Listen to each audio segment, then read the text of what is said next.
Good morning students, welcome back to the online session of maths classes. I hope you and family will be safe in this pandemic situation. So I requested to you, don't go outside your homes outside but to go into the crowded places.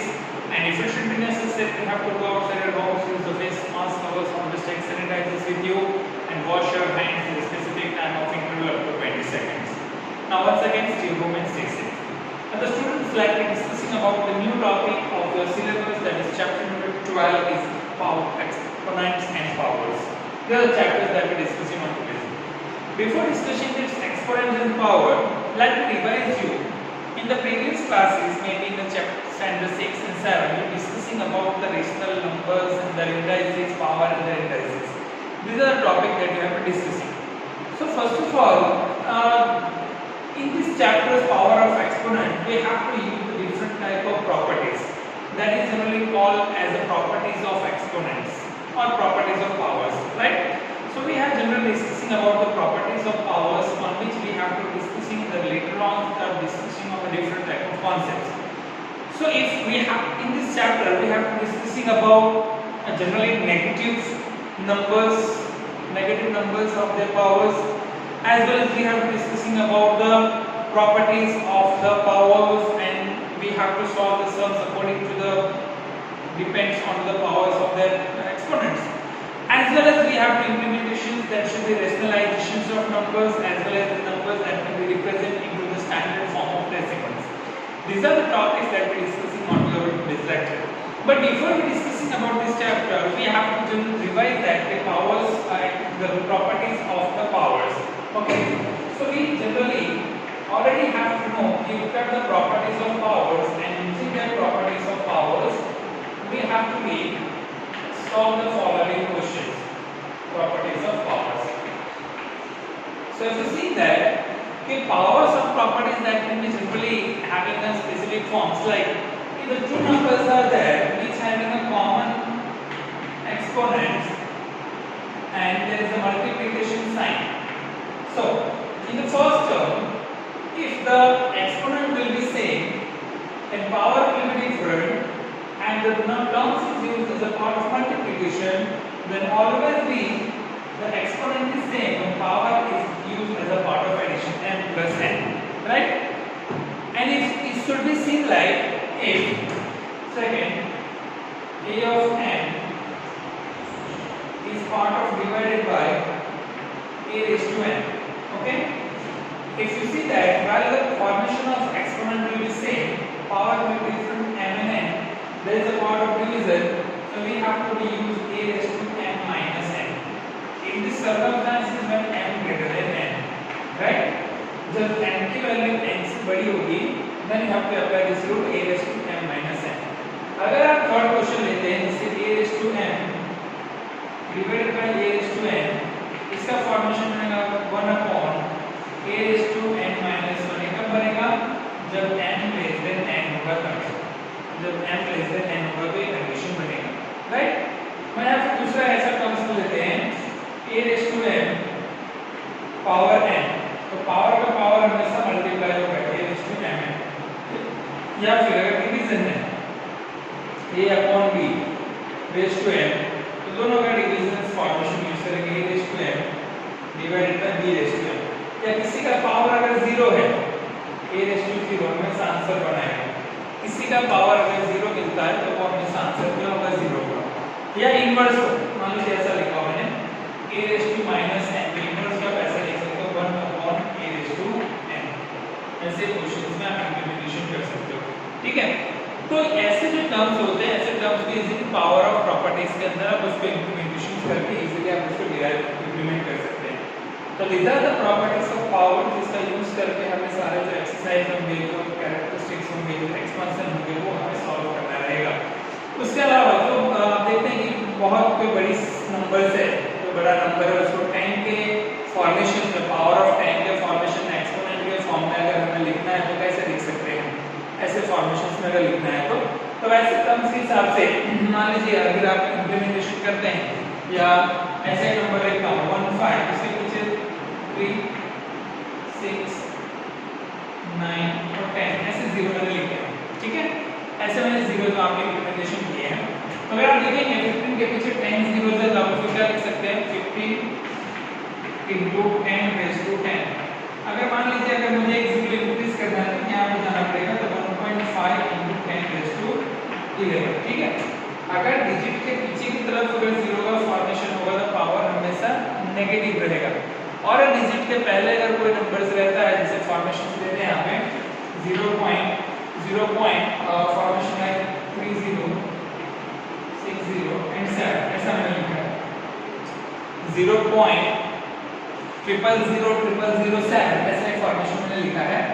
तो ऐसे terms में अगर आपको लिखना है तो कैसे count करेंगे 1 2 3 4 5 6 7 8 कितने जीरोस हो गए यहाँ पे 8 जीरोस हो गए, तो आप इसको लिख सकते हो 7 into 10 raised to -8। तो आगे जो जीरोस होंगे वो माइनस के फॉर्म में होंगे, पीछे जो होंगे वो पॉजिटिव के फॉर्मेशन में होंगे। ऐसे आप नंबर्स को इजीली एक्सपांड कर सकते हो पावर ऑफ एक्सपोनेंट के फॉर्म में। चलिए इसके रिलेटेड कुछ क्वेश्चंस है, उस क्वेश्चन को सॉल्व करते हैं तो आपको आईडिया आएगा कि कैसे हम एक्सपोनेंट्स ऑफ पावर के फॉर्मेशन का यूज कर सकते हैं। हम can use the exponents of power form. तो जिसमें एक फॉर्मेशन दिया है कि इनवर्स लिखना है, जैसे इनवर्स दिया 2:4 है 7 इसका इनवर्स मतलब क्या, उसको 1 के फॉर्म में आपको लिखना है। मान लीजिए 2:4 है, इसका इनवर्स लिखना है तो 1/2/4 हो जाएगा। ठीक है, मान लीजिए 3² है, इसका इनवर्स लिखना है तो 1/3² हो जाएगा। तो इनवर्स कभी भी आपको लिखना है तो हमेशा 1 के फॉर्म में होगा। Inverse always in the form of upon of value 1 के अपॉन में वैल्यू होगी। या फिर इससे पहले भी आपने सीखा होगा कि अलग-अलग नंबर्स को अलग-अलग फॉर्म में डिनोटेट करने का। जैसे मान लीजिए एक नंबर लिखता हूं 1025.63 ऐसा एक नंबर लेता हूं। ठीक है, 1025.63 इसको क्या करना है, मुझे इसको एक्सपांड करना है, राइट इन एक्सपांडेड फॉर्म, राइट इन एक्सपांडेड फॉर्म में उसको लिखना है। ठीक है, सो 102.563 है, अगर मुझे इसको एक्सपांडेड फॉर्म में 10 के बेस के फॉर्म में लिखना है then how you can be write 102.63 if you write into the expanded form how you can be write. So अगर आप देखेंगे तो इंप्लीमेंटेशन जो यहाँ पे मूव करता रहेगा वो 1 by 1 यूनिट है, डिजिट है, 10 से ऐसे फॉर्मेशन में जाएगा, और पॉइंट के पीछे वो तो 1/10 हो गया 1/100 ऐसे फॉर्मेशन में मूव करेगा। चलिए कैसे लिखेंगे इसको, सबसे पहले तो यहाँ पे लिखना है मुझे 1 into यूनिट डिजिट 100,000 से मल्टीप्लाई करो, प्लस 0 into यूनिट डिजिट 100 से मल्टीप्लाई करो, प्लस 2 into 10 हो जाएगा, प्लस 5 into 1 हो जाएगा। राइट, यूनिट डिजिट 100,000 के फॉर्म में लिख दिया आपने, पॉइंट है, plus 6 into 1 by unit and digit 10 plus 3 into 1 by 100। ऐसा हम इसको एक्सपांडेड फॉर्म में लिख सकते हैं। जनरली ये भी आपने ऐसे नंबर्स आपने पहले सीखे होंगे कैसे इसको लिखना होता है। चलिए अभी मुझे इसको इंप्लीमेंटेशन करना है नंबर्स के फॉर्म में, then how you can be write numbers. 0 है तो वो तो लिखने की जरूरत नहीं है आपको, और अगर आपको लिखना है तो आप ऐसे लिख सकते हो 1 into 10⁻³ plus 2 into 10 plus 5 into 5। Right, 5 के लिए तो 1 है, 10⁻1 तो आप लिख नहीं सकते हैं, then you have to write should what 5 तो लिखना नहीं पड़ेगा आपको। सो 5 into 10⁻2 आपको क्या लिखना पड़ेगा, यहाँ पे 5 to the 10 10 into 10⁻2 फॉर्मेशंस लिखना पड़ेगा। या फिर ऐसे आप जाएंगे 6 into 1/10 है 10⁻⁻1 हो जाएगा, 3 into 1/100 तो 10⁻⁻2 हुआ। तो ऐसे जो नंबर्स है उसको एक्सपांडेड फॉर्म में लिख सकते हैं as a part of the decimal expansion. इसके ऐसे भी क्वेश्चन जो है वो हमें सॉल्व करने होंगे ऐसे फॉर्मेशंस के अंदर। चलिए सो ये जो प्रॉपर्टीज अभी आपने डिस्कशन की है as a properties of the exponents and powers, उसके रिगार्डिंग हमें कुछ क्वेश्चन सॉल्व करने हैं जो आपके एक्सरसाइज 12.1 में दिया हुआ है। देखो एक्सरसाइज 12.1 से पहले देखो सारे जो अभी आपने कंपोनेंट्स यूज किए जिसमें पावर ऑफ एक्सपोनेंट्स के टर्म थे, जिसमें भी आपने सॉल्व किया था कि a raised to m into a raised to n, और उसको आप क्या लिख सकते हैं a raised to m plus n लिख सकते हैं। a raised to m divided by a raised to n हो, अगर n ग्रेटर देन 1 हो तो आप 1 by a raised to m minus n का फॉर्मेशन यूज कर सकते हैं, या n जो है वो अगर बड़ी वैल्यू है m से तो 1/a raised to m minus n का फॉर्मेशन यूज कर सकते हैं। ये सारे कॉन्सेप्ट जो अभी आपने पढ़ा है। चलिए अभी हम एक्सरसाइज सॉल्व करते हैं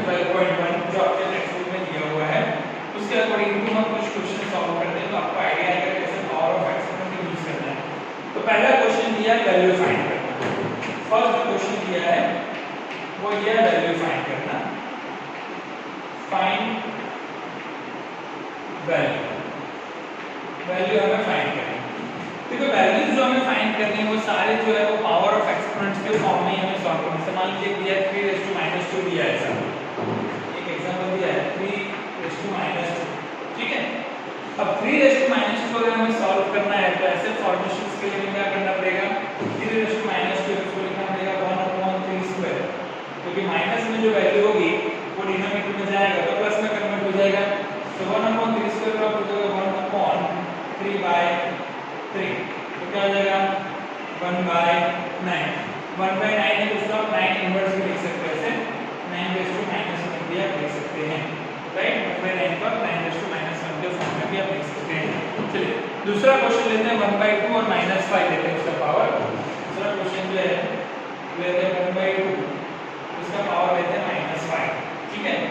अब -5 अगर पावर है दोनों के टर्म्स में तो दोनों का पावर में क्या होना चाहिए, अगर आप माइनस उसको डिनोमिनेटर में कन्वर्ट करोगे तो प्लस में कन्वर्ट हो जाएगा। सो 1/1/2 क्या हो जाएगा 1/1/2 तो डिनोमिनेटर में 1/2 कितनी बार आपको लिखना पड़ेगा, 5 टाइम्स लिखना पड़ेगा। कितनी बार लिखना पड़ेगा, हाउ मेनी टाइम्स, 5 टाइम्स आपको लिखना पड़ेगा। तो नहीं भी आप लिखना चाहे तो ऐसे लिख सकते हैं 1/1/2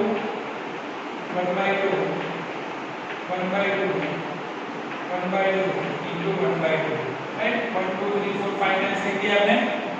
So 1/2 to the 4 to the 60 to the 32, denominator का डिनोमिनेटर ऊपर जाएगा तो मल्टीप्लाई हो जाएगा, आंसर क्या मिलेगा आपको 42। सो ऐसे जो जनरली है आप वैल्यूज को फाइंड आउट कर सकते हैं, you can easily find the values by using this type of the methods। ये एक और एग्जांपल लेते हैं, दोनों नेगेटिव लेते हैं। चलिए -4 - 2, ठीक है। -4 - 2 है तो उसको अगर पॉजिटिव में कन्वर्ट करना है तो डिनोमिनेटर में लेना पड़ेगा। सो 1/-4 का स्क्वायर, -2 डिनोमिनेटर में आएगा तो +4 हो जाएगा। सो 1/-4 how many times, 2 time, -4 into -4, 1/- +4 4 16, तो आंसर क्या मिलेगा आपको 1/60। तो ऐसे जनरली जो एक्सपोनेंट्स या जो पावर्स के जो कॉन्सेप्ट्स हैं उस पावर के कॉन्सेप्ट्स का यूज करके और उसके रेशनल फॉर्मेशन में कन्वर्ट करके आप इजीली वैल्यू को फाइंड आउट कर सकते हैं, ठीक है। चलिए अभी नेक्स्ट क्वेश्चन जो है वो सिंप्लीफिकेशन पे जाते हैं, सिंप्लीफिकेशन के फॉर्म में। Next question number 2, question number 2 जो है वो सिंप्लीफिकेशन का फॉर्म है। सारे ऐसे क्वेश्चन ही हैं, एकदम इजी चैप्टर फटाफट आपको आ जाएगा, केवल वैल्यूज और जो रूल्स है वो रूल्स हमें आने चाहिए। चलिए सिंप्लीफाई है question number 2।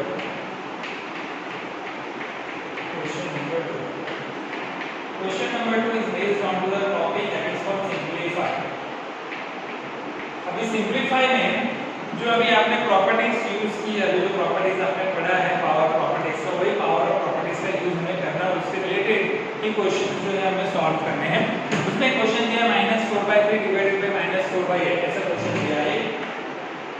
-4/3 divided by -4/8।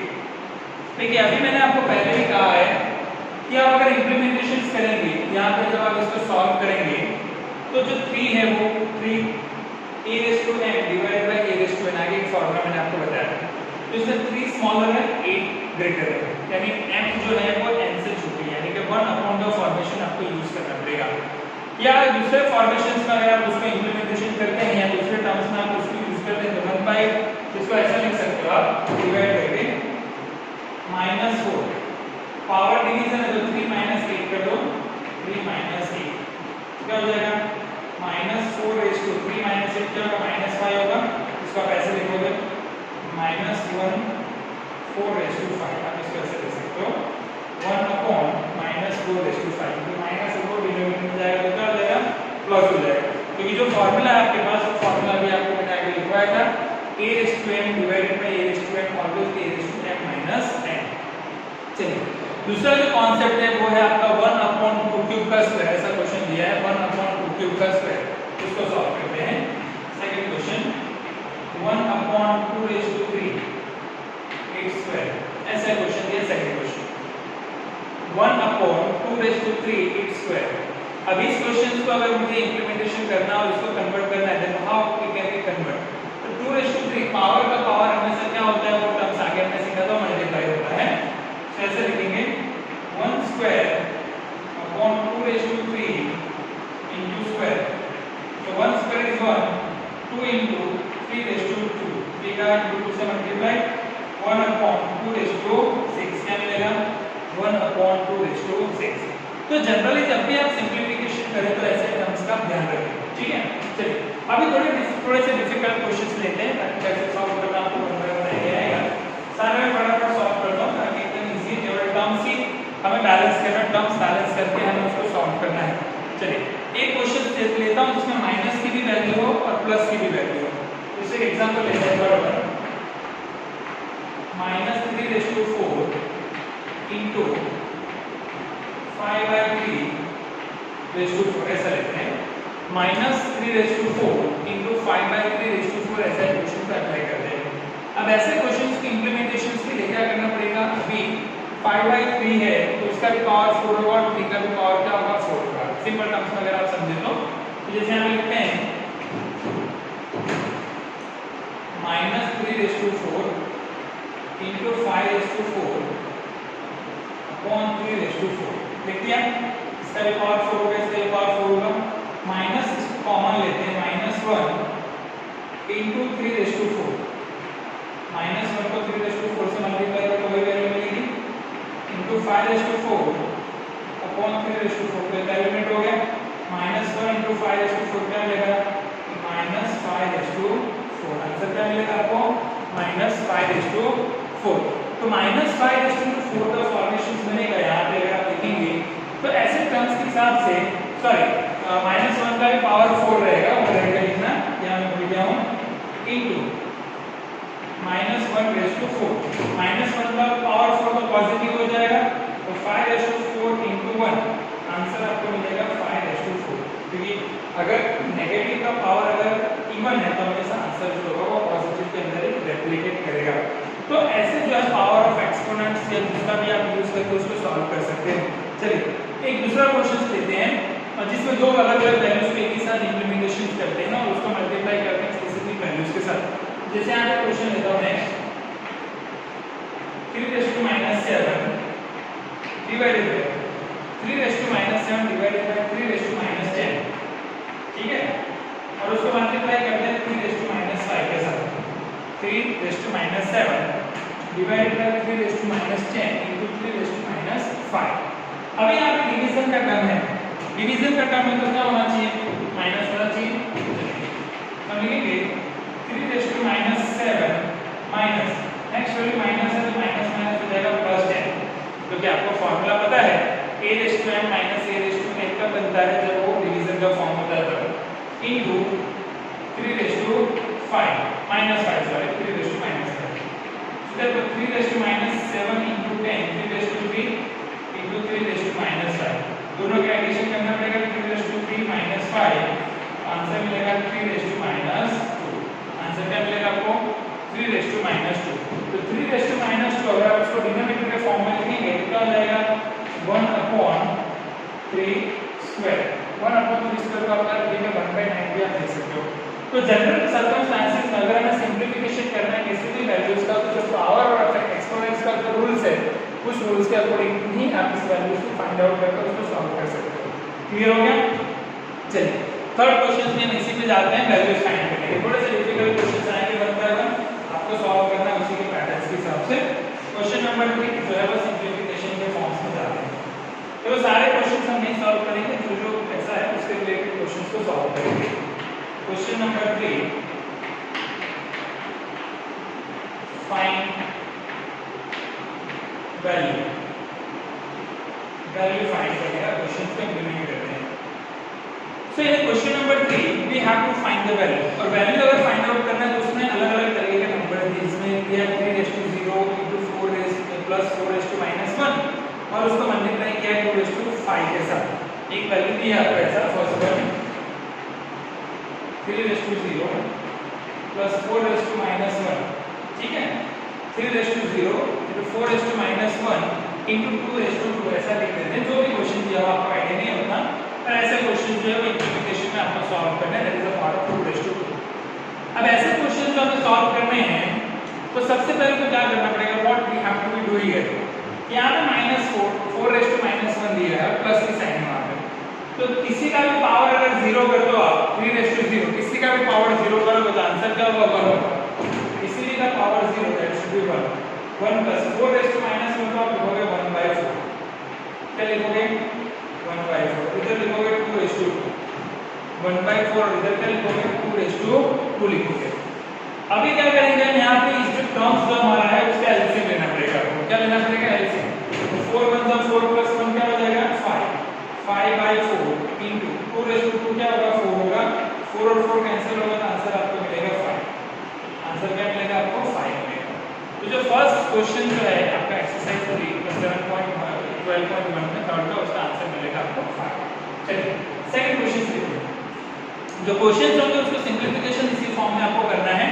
Is happened ये 2 raise to minus 1 into 4 raise to minus 1, 2 raise to minus 1 into 4 raise to minus 1 by बाय 2 रेस टू माइनस 2 डिवाइडेड बाय 2 रेस टू माइनस, अभी हमें इसकी वैल्यूज को फाइंड आउट करना है। देखो -2 है तो माइनस पावर है तो सबसे पहले उसको किसमें कन्वर्ट करना पड़ेगा, आपको प्लस में कन्वर्ट करना पड़ेगा। तो प्लस में कन्वर्ट करने के लिए आप इसको लिख दीजिए 1/2 into 1/4, ठीक है, डिवाइडेड बाय 1/2 रेस टू 2। चलो सबसे पहले तो सारी नेगेटिव वैल्यूज को हमने किसमें कन्वर्ट कर दिया है, प्लस में कन्वर्ट कर दिया है। अभी आप इसको मल्टीप्लाई कर दीजिए, मल्टीप्लाई करिए, so 1/4 2 जा 8 divided by 1/2 square is what 4, 1/8 divided by 1/4। अभी क्या करना है, डिवीजन को मल्टीप्लिकेशन में कन्वर्ट करो, डिवीजन की साइन को मल्टीप्लाई में कन्वर्ट करो तो एक बार न्यूमरेटर डिनोमिनेटर चेंज हो जाएगा। वैल्यू आएगा 1/8 into 4/1 1 कैंसिल 4 2 8, आंसर मिलेगा 1/2। क्या आंसर मिलेगा आपको, आंसर विल बी 1/2। तो सिंपल ऐसे मेथड से आप सिंपलीफाई उसको अप्लाई कर सकते हो, you can easily find the simplification. चलो एक थोड़ा सा डिफिकल्ट क्वेश्चन जो इस टर्म्स का है उसको सॉल्व करते हैं तो आपको आइडिया और अच्छे से आएगा कि कैसे आप वैल्यूज को फाइंड आउट कर सकते हैं और you can find the values with this type of methods. तो वहां पे एक थोड़ा सा ऐसे क्वेश्चंस लेते हैं जो जिनका आपको जो फिफ्थ क्वेश्चन आपके टेक्स्ट में जो फिफ्थ क्वेश्चन दिया है उसको हम इंप्लीमेंट करते हैं, जिसमें आपको दिया है -2/3, -2/3 का पावर -2 और उसका भी पावर क्या दिया है आपको 2 दिया है। उस क्वेश्चन को सॉल्व करते हैं। फिफ्थ वाला -2/3, ठीक है, उसका पावर -2 है और उसका भी पावर 2 है, ऐसा आपको क्वेश्चन दिया है, राइट। इसको हमें सॉल्व करना है। -2/3 उसका भी पावर नेगेटिव -2 है और उसका भी पावर क्या है पॉजिटिव है। सो -2/3 है तो सबसे पहले तो इस पावर का पावर को मल्टीप्लाई करना पड़ेगा ऑलवेज, ये तो कॉमन रूल आपको पता है। -2/3 अपॉन इन दोनों पावर को मल्टीप्लाई करो, -2 into 2, क्योंकि पावर का पावर ऑलवेज क्या होगा मल्टीप्लिकेशन के फॉर्म में जाएगा। तो यहाँ वैल्यू बन जाएगी -2/3 -2 into 2 क्या हो जाएगा -4 हो जाएगा, -2/3 into -4। तो -2/3 into -4 है तो अभी क्या करना पड़ेगा, दोनों के फॉर्मेशंस में आपको चेंज करना पड़ेगा वैल्यूज को, यानी कि -2 का भी पावर -4 और -3 का भी पावर क्या हो जाएगा -4 हो जाएगा। तो ऐसा आपको लिखना पड़ेगा। So therefore -2 raised to -4 upon -3 raised to -4, ठीक है, ऐसा आपको वैल्यू अप्लाई करना पड़ेगा। सो -2 raised to -4 upon -3 raised to -4, इसी वैल्यू को नेगेटिव रखना पड़ेगा क्योंकि एक वैल्यू आपको वहां पे न्यूमरेटर के फॉर्म में नेगेटिव है, अगर आप दोनों को नेगेटिव रखोगे तो वैल्यू पॉजिटिव हो जाएगी।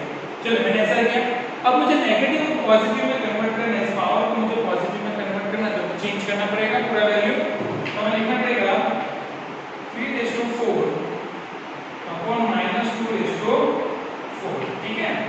नेगेटिव को अगर मुझे पॉजिटिव में पावर को कन्वर्ट करना है तो पूरा सिनेरियो जो है उसको मुझे चेंज करना पड़ेगा। को आपको 4 टाइम्स लिखना है, b जो है उसको आपको 4 टाइम्स लिखना है, और -2 जो है उसको भी आपको 4 टाइम्स लिखना है, right. So 3 into 3 9, 9 into 27, 3 are 81, 2 to the 4 to the 8 to the 16, minus into minus plus, plus into minus minus, minus into minus plus, तो आंसर क्या मिलेगा आपको 81/60। चलो क्लियर हो गया, कैसे सॉल्व करना है। So that is simply depend on to the properties of the powers. If you know about which type of properties we have to apply, you can easily find the values of the particular forms, right? चलिए अभी next question number 4 जो है उसमें भी हमें values find करना है, वो भी हम यूज कर लेते हैं क्वेश्चन नंबर 4। आई होप कि आपको अच्छे से समझ में आ रहा है कि general properties that should be we have to applicable. थोड़ा सा खाली आपको लॉजिकली यूज करना है कि कौन सा प्रॉपर्टीज को किस जगह पे अप्लाई करेंगे और टर्म्स का बैलेंस करेंगे। टर्म्स अगर बैलेंस ना किया हो तो भी आपको टर्म्स बैलेंस करना पड़ेंगे, और बैलेंस करने के बाद ही आप उस तरह के क्वेश्चंस को सॉल्व कर सकते हैं। Then you can easily find the particular question. Question number जो 4 दिया है उसमें भी आपको ऐसी वैल्यूज फाइंड आउट करने को दी है, जिसमें पहला क्वेश्चन जो आपको दिया है उसमें 8 raised to -1 into 8 raised to 3 है, और डिवाइडेड बाय 2 raised to -4 है। कौन सा क्वेश्चन है? 8 raised to -1 into 8 raised to 3 divided बाय 2 raised to -4, ऐसे क्वेश्चन आपको दिया है, right. The first question like this 8 raised to -1 into 8 raised to 3 divided बाय 2 raised to -4। अभी ऐसे क्वेश्चंस अगर मुझे सॉल्व करना है then what method we have to be applicable, क्या हमें यूज करना पड़ेगा। तो सबसे पहले तो क्या करना पड़ेगा कि यहाँ पे जो नेगेटिव वैल्यूज होंगी 8 raised to 3 है या फिर व्हाटएवर जो फॉर्मेशंस है, तो इसमें थोड़ा सा क्वेश्चन को चेंज कर देता हूँ।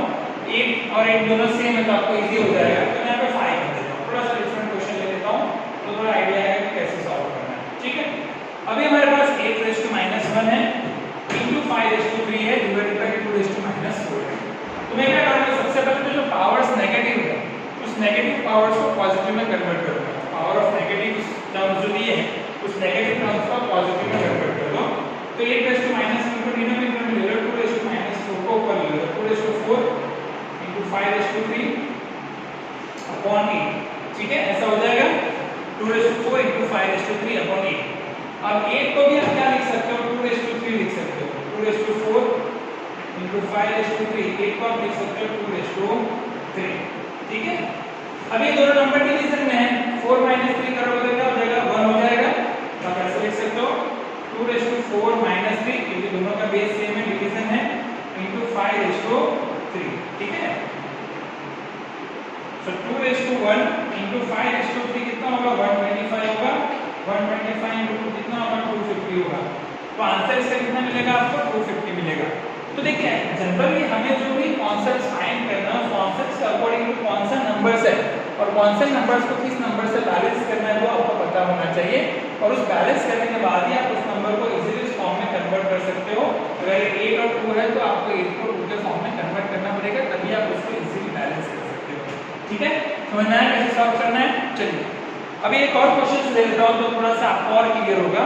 चलिए सेकंड क्वेश्चन लेता हूँ यहाँ पे, 5 raised to -1 into 2 raised to -1, ऐसा क्वेश्चन है। 5 raised to -1 into 2 raised to -1 into 6 raised to -1, ठीक है। 5 raised to -1, 2 raised to -1, 6 raised to -1। अभी देखो 5 के बेस में तो कोई भी कॉमन नहीं है, 2 में भी कोई 6 जो है वो 2 के टेबल में आता है, तो 6 को क्या करेंगे 2 के फॉर्म में आप कन्वर्ट कर दीजिए। पहले सारे जो नेगेटिव पावर होंगे ऑलवेज नेगेटिव पावर्स को सबसे पहले किसमें कन्वर्ट कर दीजिए, पॉजिटिव पावर में कन्वर्ट करिए। पॉजिटिव पावर में कन्वर्ट करोगे तो हो जाएगा 1/5 into 1/2 into 1/6, ठीक है, क्या हो जाएगा 1/6 हो जाएगा। सो 1/10 into 1/6 आप इसको लिख सकते हैं 1/60, क्या लिख सकते हैं आप इसको 1/60 लिख सकते हैं, या तो दूसरे फॉर्मेशन में आप इसको ऐसा भी लिख सकते हैं, और में आप इसको कुछ भी कॉमन ना करें, केवल तीनों की मल्टीप्लाई कर लीजिए, 5 into 2 into 6 raised to -1, ठीक है। तो 5 to the 10 into 6 60 raised to क्या हो जाएगा -1, इसको आप 1/60 पे लिख सकते हो। You can easily write that the particular terms in the form of 1/60। चलिए एक और क्वेश्चन लेते हैं तो आपको और अच्छे से आइडिया आएगा। आई होप कि आपको अच्छे से समझ आ रहा है कैसे सॉल्व करें इस वैल्यूज को। वैसे ही कंपैरिजन करके सारी वैल्यूज जो है वहां पे इंप्लीमेंटेशन